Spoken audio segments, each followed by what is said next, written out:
Today in the show, we have the House of Mouse headlines brought to you by LaughingPlace.com, your up-to-date resource for the latest Disney news every day of the week. This episode is being released on May 15th, 2024, and here's what's been going on in the world of Disney recently.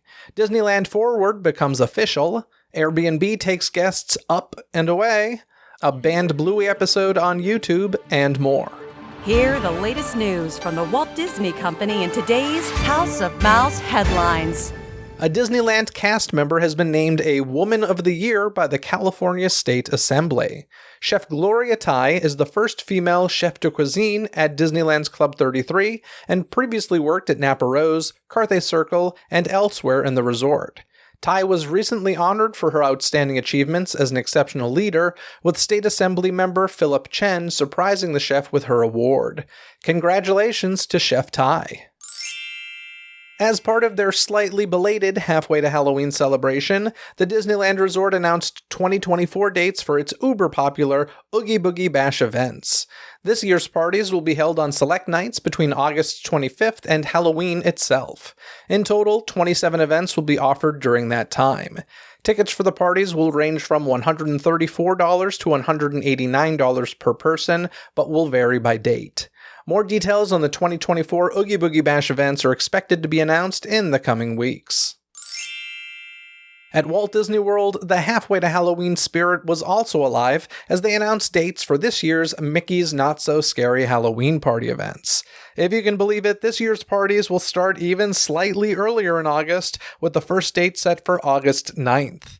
From then through Halloween, parties will take place on 38 select nights. Ticket prices do vary by date, but range from $119 to $199 per person, which, for the record, marks a $10 increase to the base price when compared to last year. New offerings this year include the chance to strike a pose with Mickey and Minnie in their latest costumes, as well as meet Bruno alongside Mirabel in the Fantasy Gardens. Additionally, the new Descend Dance Party is inspired by the upcoming Disney Plus movie Descendants: The Rise of Red, where guests can show off their best villain dance moves at the Rocket Tower Plaza stage in Tomorrowland. Meanwhile, favorites such as Disney's Not So Spooky Spectacular Fireworks Show and the Hocus Pocus Villain Spelltacular stage show will return, as well as Mickey's Boo-to-You Parade, which will step off an hour earlier this year. If you're looking to attend one of these not-so-scary events, tickets are now on sale at the Walt Disney World site. The highly anticipated, even if ironically, Smellephants on Parade has debuted at Walt Disney World's Magic Kingdom. The new scavenger hunt experience, presented by Scentsy, has arrived in Storybook Circus almost a year after it was initially announced.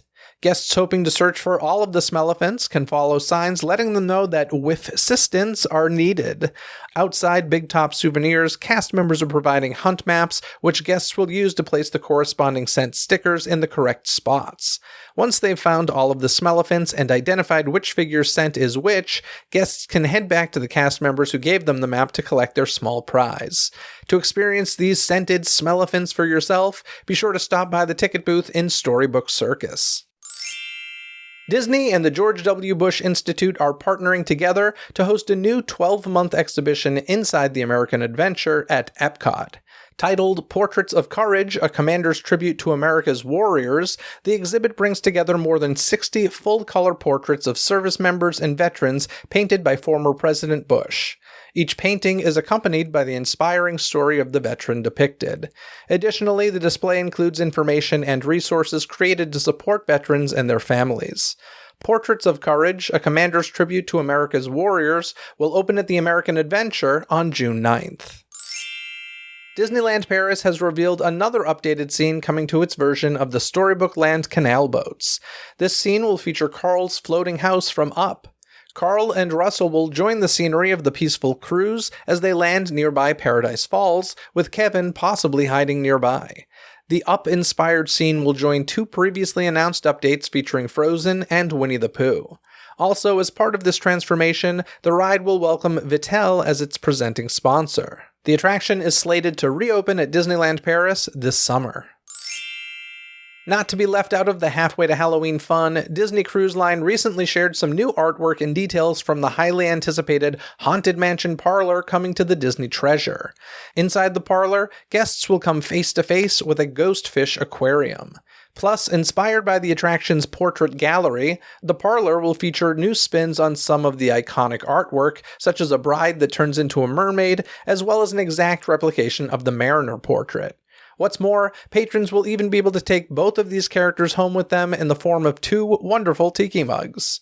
The Haunted Mansion parlor will premiere when the Disney Treasure sets sail this December. Another Simpsons short has arrived on Disney Plus and will combine 2 May holidays, Star Wars Day and Mother's Day. Titled The Simpsons May the 12th Be With You, the key art of the short features Marge Simpson meeting Chewbacca the Wookiee. This release follows past shorts produced exclusively for the streaming service, including Rogue Not Quite One, The Simpsons Meet the Bocellis in Feliz Navidad, Welcome to the Club, When Billy Met Lisa, The Force Awakens from Its Nap, The Good, the Bart, and the Loki, and The Simpsons in Plusiversary. The Simpsons May the 12th Be With You is now streaming on Disney Plus. Following the integration of Hulu into Disney Plus, it looks as though more sports are headed to the platform as Disney has announced an ESPN tile will be added by the end of the year. With this new tile, all subscribers in the US will have access to select live games and studio programming within the Disney Plus app, while those with ESPN Plus will also be able to watch content from that service in the Disney Plus interface. Even before the debut of the ESPN tile, Disney Plus has already brought more ESPN to the app as it recently streamed Caitlin Clark's WNBA debut on May 14th. But keep an eye out for the ESPN edition later this year. An episode of the hit children's show Bluey that has been missing from Disney Plus is now available on the show's official YouTube page. In the episode titled Dad Baby, Bingo finds a baby carrier, which was previously used by their dad Bandit to carry her around. When Bingo gets in, the child pretends Bandit is pregnant. The dad acts out symptoms of pregnancy from cravings to aches and gives quote-unquote birth to Bingo in an inflatable pool. When season 2 of Bluey arrived on Disney Plus, Dad Baby was missing, and Disney has not explained that omission. In any case, you can now find the full episode for free on the Bluey YouTube channel. Although Captain America Brave New World won't be in theaters until next year, McDonald's has begun rolling out their promotional Happy Meal toys for the film. Fans can now collect 8 different mini plush figures from the film, including Captain America, Diamondback, Falcon, Red Hulk, and more. It should be noted that, before delays, Brave New World was set for release this month, which likely explains the oddly early timing of these toys. A similar situation previously occurred with The Marvels, although even that was a shorter window. You can find these new toys at participating McDonald's locations, and can eventually catch Captain America Brave New World in theaters on February 14th, 2025. And now it's time to bring back Kyle Burbank from laughingplace.com. How you doing today, Kyle? I am doing well, but I will warn the listeners that we are having some storms move through the area where we're recording right now. So if you hear any boom booms in the background, I apologize. But Jeff is so good at editing that stuff out that you probably won't. I try to be good. I'm a little probably too crazy about some of that stuff. I'll put it to you this way. If you hear a noise in the background, trust me, I've tried to remove it. If it's still in the show, that means that it was really, really difficult for me to remove for one reason or another. But in any case, welcome, Kyle. I literally just ran through the door from the Walt Disney Studios lot down the street, and they had an event to celebrate Donald Duck's 90th birthday, which comes up next month in June, and it was mostly a consumer products event. There was some stuff that's embargoed that I can't talk about. I just want to mention that for the first time ever, I went inside Ink and Paint at the Walt Disney Studios lot. Have you ever been in the Ink and Paint building? I don't think I have, no, because that's not one of the main ones. It'd be off. It's like along one of the roads. So it's like under lock and key. You can't just walk in. I mean, I walk through the animation building on my own, like without being told to, whenever I'm on the lot usually. And you can. It's just offices. Ink and Paint blew my mind. I mean, there are 4 people that work in this original Ink and Paint building on the Disney lot. There used to be dozens, if not hundreds of people working in there, inking and painting, the cells for the animated features and such. They took us through like the whole process. They showed us the huge, massive like Xerox machines. And basically all of this stuff these days is only used for museum pieces or for like consumer products. Obviously they don't ink and paint for features anymore. but it was fascinating. Even as somebody who like knows the process, had read a lot about it, had seen documentaries about it, seeing it done right in front of you was wild. I'm telling you, like one of my favorite visits to the lot ever. So I'm coming off that high right now. That's awesome. I'm excited for you. And happy birthday to Donald. Happy birthday. Well, we still got like a month. It's June 9th, I think, is his official birthday. But in any case, before we jump into the news, we got an email, Kyle, because do you remember several episodes ago, we were talking about Patrick Warburton showing up at Soarin' to, your chief flight attendant.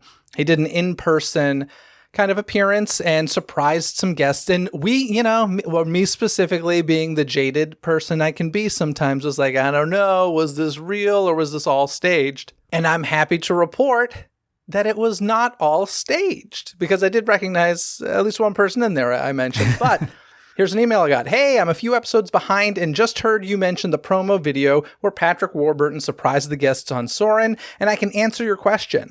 My family and I were standing in line to get into the park for rope drop when a cast member approached us and asked if we, a group of 6 adults, wanted to ride Soarin' before the park opened, and we said yes.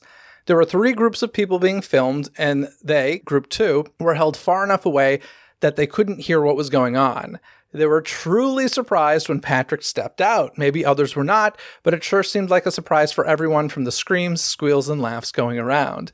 They were also lucky enough to sit in the front row of seats, and all of them made it into the video. Fist bump, Grogu on the shoulder. Yep, that's them. One of the highlights of the trip. Thanks for the terrific podcast. It's been a great help for our trip planning. Happy to hear it's been helpful, and also happy to hear this was like real and a real magical moment for quite a few guests. Yeah, I have a real big smile on my face after hearing that. That's awesome. Yeah, very, very cool. You love those things that, first of all, they got in before the park even opened, which I've done a few times, but it's on a rare occasion that you get to like walk through an empty Disney park, and it's a different vibe, I'll tell you. I'm sure you've done it, right? Have I? Yeah, I guess I probably have. But yeah, I can't even think of the biggest thrill for me was one time I was visiting a cast member friend in Florida at Magic Kingdom. And I went to the gate and said, hey, my friend's supposed to left a ticket for me. And they say, oh, no, he didn't, but he's in Fantasyland. You can go find him. And they let me into the park without a ticket. And I thought that was just like, whoa, I feel like a king. But yeah. Was that the 90s? No, it was 2010. That is the most unbelievable story I've ever heard. They let you in the park without a ticket? Yeah, and it turns out the guy actually did have he's like, no, I left the ticket at the thing. So I went back and the guy was like, oh, wait, yeah, I found it.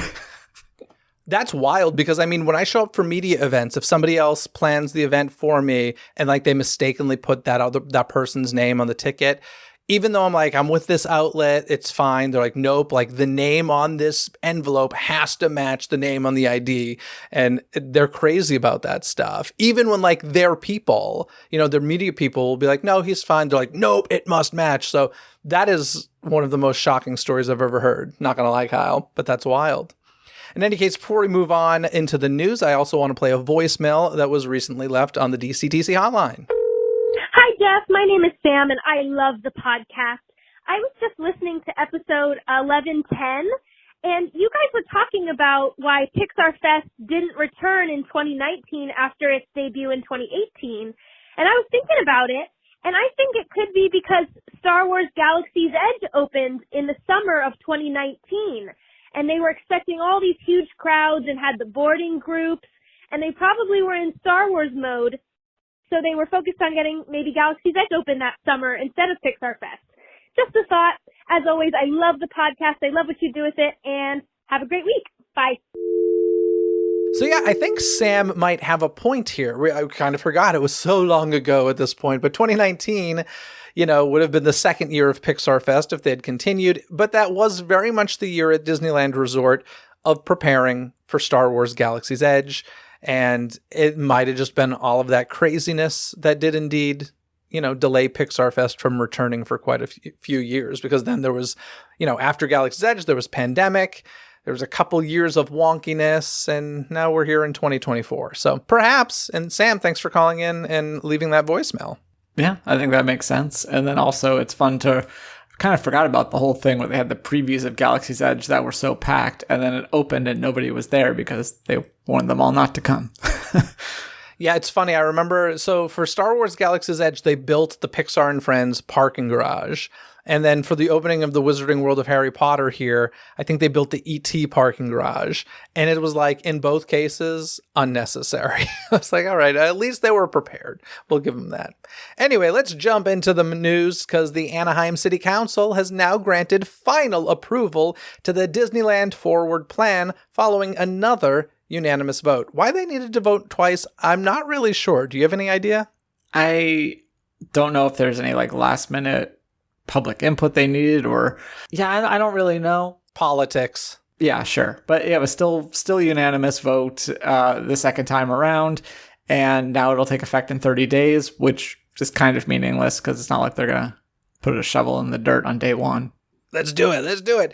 We got a quote from Ken Potrock, Disneyland Resort president, where he said, "We've worked closely with city staff, neighbors, and our local community over the past 3 years to make sure Disneyland Forward is a win for everyone. I'm grateful the city council agrees and voted to work with us on this legacy project that will set up Disneyland Resort and the city of Anaheim for an incredibly bright future. With updated land use approvals through Disneyland Forward, we can build new entertainment experiences for our fans, create thousands of new jobs, and bring new revenue streams to Anaheim." This is a huge deal, right? Like, this means that, number one, we'll get real announcements at D23 instead You of... sure hope so. Maybe there might be a chance that perhaps this could happen. We should get some real solid answers, expectedly news about Pandora and the Avatar experience coming to Disneyland Resort. But this did make me think. So this was all about rezoning and repurposing what they had permission to use land for. Isn't this the exact problem that they had when they were trying to do like that 4 Diamond Hotel project? The zoning part?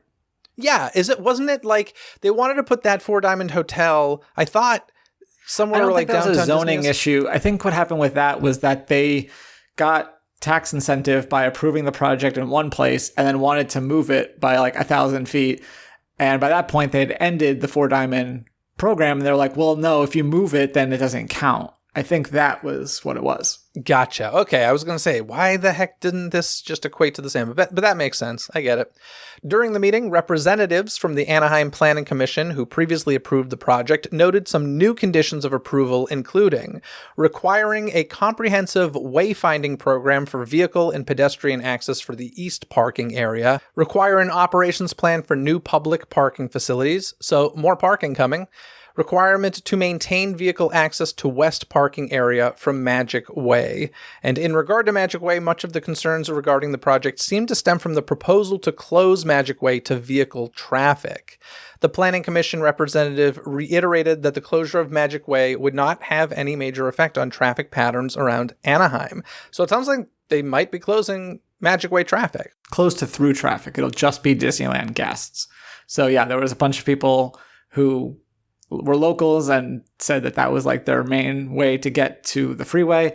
And so I guess they did not a study, but actually had someone go out there and count cars and found that it was a very nominal number of non-Disneyland guests who used that road. Huh, interesting. How could they tell? By magic key holder license plates? I guess just watching where they turn. Yeah, interesting. Disneyland representatives also confirmed that the Magic Way pedestrian walkway would remain open and that they have no intention or plan to close the nearby Walnut Street. So this gets into the whole local businesses worrying about a pedestrian bridge, worrying about affecting their business. So, all of that is part of the plan. Disneyland Resort President Ken Potrock also spoke during the meeting, where he noted that the resort wishes to move beyond replacing and reimagining current attractions and lands, which I thought was a good thing. That means we're not going to have to close attractions to get new attractions, which is fantastic. And me personally, I know this is not confirmed and the rumors go back and forth here, but I want a third gate for one main reason. If they keep adding on to Disney California Adventure and Disneyland, the ticket prices for just one theme park are going to get astronomically insane. Whereas if they put a third gate, yes, you will have to pay for a third ticket to get into that gate. But at least you can go spend a day and pay, a quote unquote normal fee. I think if they just keep adding huge lands, the price for one park is just going to be bonkers. As it is, Disneyland Park has way more attractions in it than Magic Kingdom at Walt Disney World. A lot of people don't think of that because the Magic Kingdom's so much bigger physically. But the amount of rides and attractions in Disneyland Park is insane. Yeah, no, that's an interesting point. I thought you were going to say that they can stop thinking of attractions that either fit into the the current themes of the two parks. But, it's something I hadn't really thought about in terms of the ticket pricing. And listen, if it is a third gate and they do announce that at D23, it'll be, at least 5 or 6 years before it opens. You can bet your bottom dollar that the prices into Disneyland and Disney California Adventure will be insane. Still, they will have climbed considerably from today. But yeah, I think, because they got to make the money back somehow, and they're going to do it through raising that price and just raising the price of Lightning Lane and Genie Plus. They could call it Disney's Epic Diz. Oh, they should do that. Or how about, what's the terrible name? Disney's Adventure World? Let's call it Disney's Adventure Park. How about that? There you go. Make it even more generic. Even better than, it's not, those are for California adventures. Here we just have Disney Adventures. Disney Adventures. I love it. But not Disney's, Disney. Sorry, excuse me. Yeah. Anyway, moving on. Kyle, do you remember the X-Wings that guests at Disney's Hollywood Studios saw flying through the air for the opening of Star Wars Galaxy's Edge? I vaguely do, yes. Yes, us West Coasters were a little bit jealous of that. We might have gotten Galaxy's Edge a lot sooner, but these X-Wings were pretty cool, and like a lot of things, like the Flying Dragon for the opening of New Fantasyland, and quite a few things through the years, it was one of those one-time or very limited time offerings. And then it's what happens to this stuff? There are X-Wings sitting around somewhere, and now we have an answer, because now guests can see them again, but not at a Disney park. The Smithsonian's National Air and Space Museum has welcomed a Boeing CV-2 cargo air vehicle known as a CAV, a CAV. This CAV was the first remotely piloted large eVTOL, an electrical vertical takeoff and landing aircraft, to be flown in support of a commercial operations in the United States. For this flight, Boeing, they've been in the news quite a bit lately. At least there aren't humans on this Boeing. For this flight, Boeing partnered with Walt Disney Imagineering Research and Development to mount X-Wing body shells on 2 cabs for the opening events of attractions in Star Wars Galaxy's Edge. The themed cab is a gift from Boeing and Walt Disney Imagineering Research and Development and will go on display at the museum's Stephen F. Udvar Hazy Center in Chantilly, Virginia. I think this is kind of cool. I like that they're available to see. I hate when stuff just disappears. We're like, where is it? And the answer's in the archives somewhere. I'm like, that does me no good. They should put the Fantasyland dragon at this museum. I honestly was thinking the same thing. I was like, can we get the dragon? Because, they just kind of seem like drones, right? They're just really big, high-tech drones, essentially. Yeah, that's, I think, fair. They use all sorts of fancy words and abbreviations, but I think at the end of the day, I think we could just call it Big Drone. So yeah, I always love when some sort of Disney-centric specialness happens in areas that aren't Southern California or Orlando, and that is the case with this in Virginia. So to all of our listeners in Virginia, go enjoy yourself and rub it in our faces that we don't get to experience it, because we do that plenty to you. Although I wish it were, I don't think it's moving. That'd be pretty cool if they had demonstrations of it. You just get to see it up close, which is still pretty cool. Yeah, probably. Yeah, I remember when I saw that dragon for New Fantasyland was really impressive when it was in the sky. And then I saw photos of it, more visibly. And I was like, oh gosh, this was a whole thing that, there's a whole part of it you just didn't see because of the way it was lit. And this is not very impressive when you look at it up close. So I'd be curious to see what these look like up close. So it's pretty cool. Anyway, let's move on, because a trio of new Disney-centric icon locations from Airbnb have been unveiled for guests to experience and stay in. Now, Kyle, were you familiar with Airbnb icons? Because I was not. So yeah, this feels like one of those things that keeps coming up, or you see it and you're like, oh, that seems like a thing they've done before. But every time they act like it's something brand new. And that's kind of what they did here. So the answer is yes and no. It might have, but didn't realize that it was an ongoing thing. Yeah, I went to the website and like the overnight and the Blockbuster video, the last Blockbuster in Bend, Oregon, that was apparently an Icon stay. So like I know of times they did this. I didn't realize this branding of the name Icons was a thing, but apparently it is. And now you can drift off in the Up House, sleep inside one of Disney and Pixar's most iconic homes, and yes, it floats. You'll explore Carl's world in this detailed recreation of his home, complete with more than 8,000 balloons, and located in the scenic red rocks of Abiquiu. How do you say this? Abiquiu? I have New no Mexico. idea. It's in New Mexico. That's all you need to know. So that's one of them. Then you can step into X-Men 97. Live like the X-Men, as you say, in a 2D animated recreation of Marvel Animation's X-Mansion in Westchester, New York. You'll discover your mutant abilities and even train in the Danger Room. And finally, make core memories with Inside Out 2. In anticipation of the June 14th release of Disney and Pixar's new movie Inside Out 2, you're invited to an overnight stay at headquarters, the control center of Riley's emotions. Your host, Joy, will welcome you into her vibrant world to witness the emotions in action and help keep things in balance. So once again, another kind of cool Disney experiences to have outside of Orlando in Southern California. Once again, they are in New Mexico, New York, and where is the Inside Out one? I don't know if they announced that one had like the fewest amount of details. There weren't like any extra photos or anything. So I'm not even sure if they announced a location. That one will like be available. You can't even sign up for it yet. It'll be available when it gets closer to the film's release date. So not sure where that one's going to be. But I mean, these are cool. None of these particularly excite me. And one thing I should say is a lot of times with these Icons things, they're free to stay in. And if not free, very inexpensive. It's just more of a promotion tool than anything, but it's pretty cool. Yeah, you can't just book it. You need to submit and be chosen to book it. So yeah, it's more of like a contest prize than it is an actual destination that you can just decide you want to go to. Yeah. The last Blockbuster one was only one night. And when I met the manager there, I was like, when are you doing that again? She's like, we never will. And I was like, why do you make me cry? Apparently it was really tough to do. Just one night, give me just one night. There's no way 'cause you can't pay. In the name of love. Okay, we don't have time for this. Hey, that's a Disney movie now? Yeah, it is.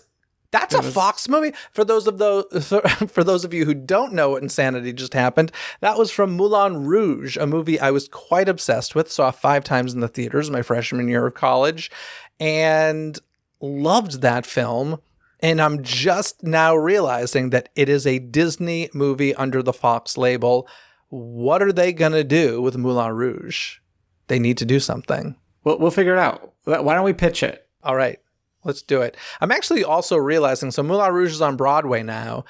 There's quite a few Broadway musicals based on what are now Disney movies that are not Disney theatricals. That's kind of interesting as well. Yeah, there was an Anastasia one a few years ago. I think Mrs. Doubtfire. I don't know if that's still going or what the deal with that is. It's on tour.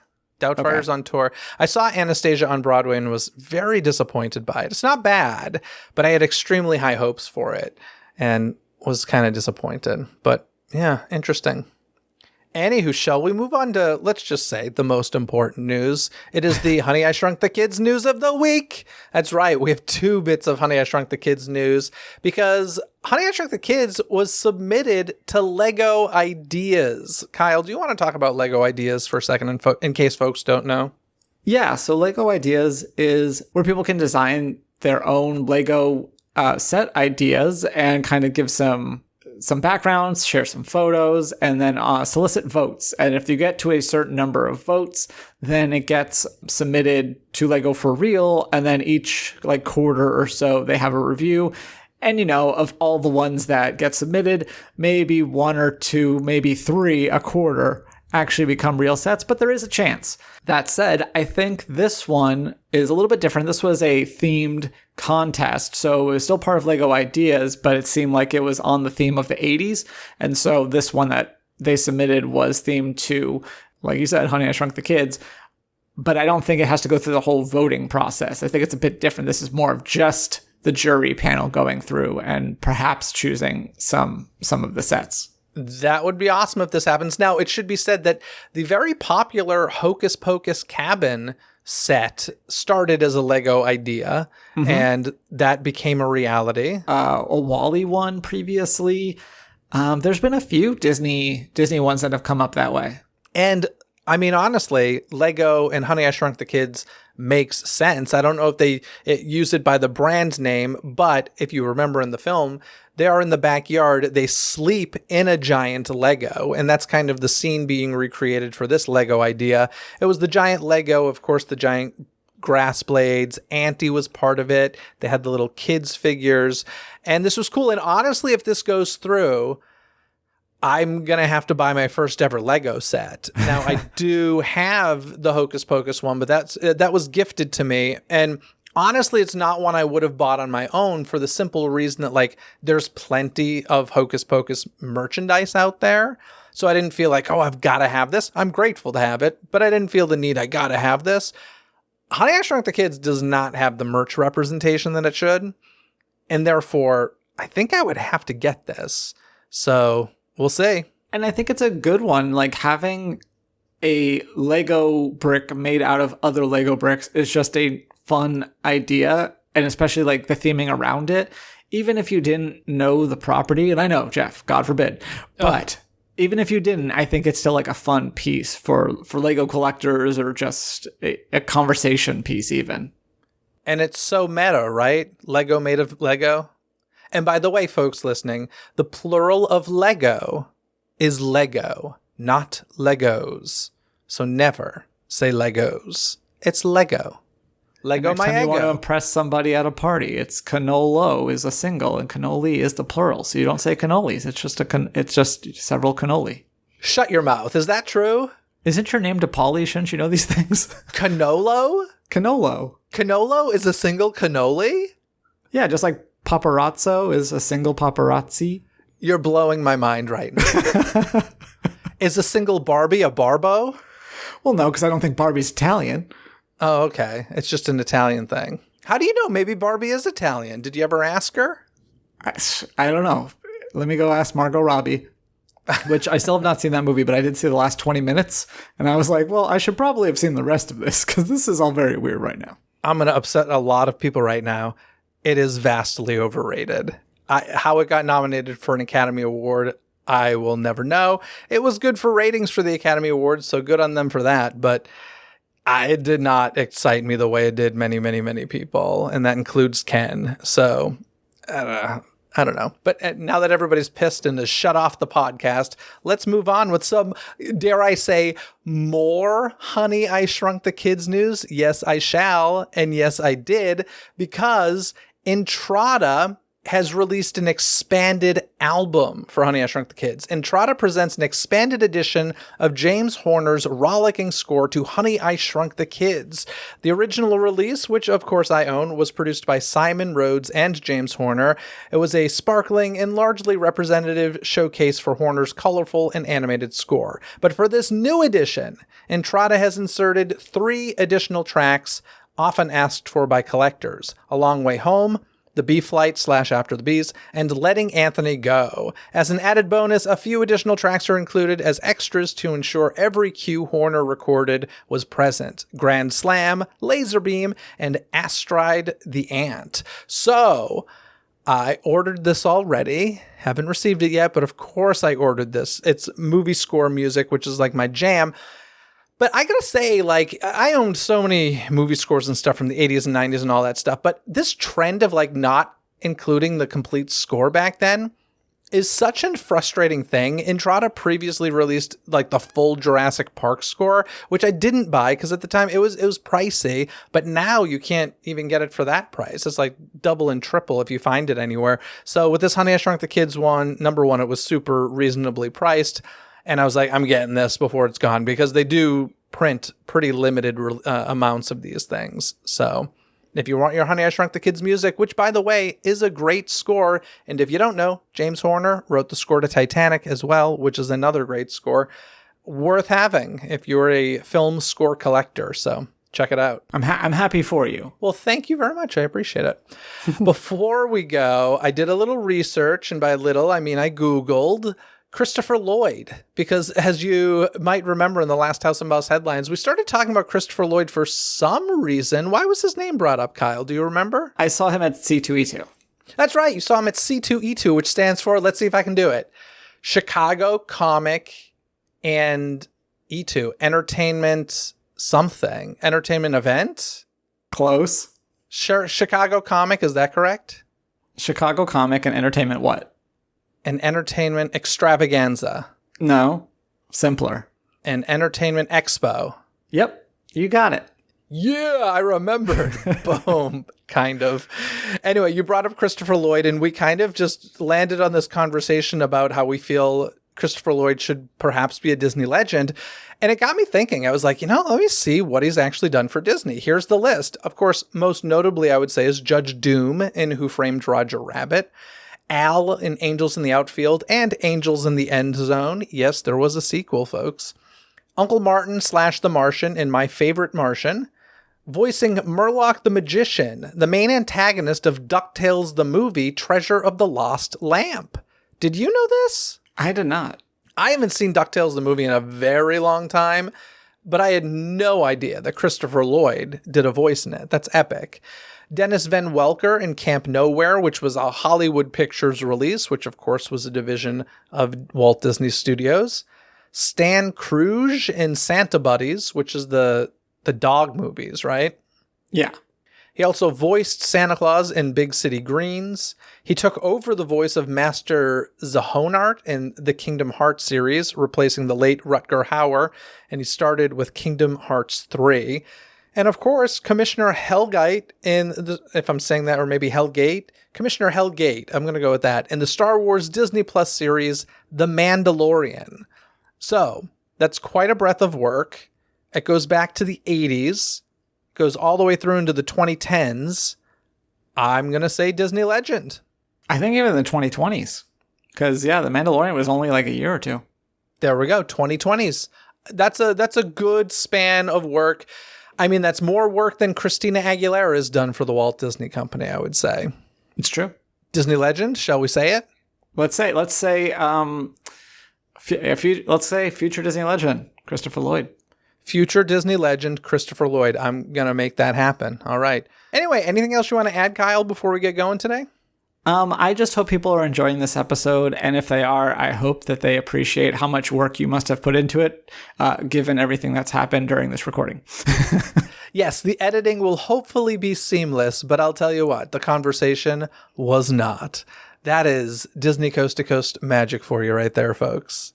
All righty, Kyle. Thanks for chatting. I'll talk to you again in a couple of weeks. Have a good one. All right. You too. To read more about any and all of the stories you've heard here today, simply visit the show notes link in this episode's description. You've heard the news, and now I want to hear what you have to say about it. What do you think will come now that Disneyland Forward has been officially approved? Share your thoughts on that or any other topics mentioned in today's episode. Call 818-860-2569, and you may just hear yourself on a future episode of Disney Coast to Coast. Thanks for tuning into this episode. Don't miss any future episodes by subscribing and following Disney with a Z, Coast to Coast on your favorite podcast app, where episodes are available 24/7. Thanks to Jeff Riccio for leaving a 5-star rating and review, saying, "I started listening to DCTC in 2017, and I wish I had started sooner. Jeff's content, talking points, guests, and style all lend themselves to an unbelievable podcast experience. My favorite aspect to the show is Jeff calls it like he sees it, which can be very rare amongst similar podcasts. He doesn't see things with rose-colored glasses. He sees things for how they are and gives his opinions. The show covers content from the parks themselves to shows, live performance, characters, and so much more. His guests are great as well, from Disney legends, Imagineers, or other podcast hosts and fans. I cannot recommend DCTC enough." Well, thank you very much.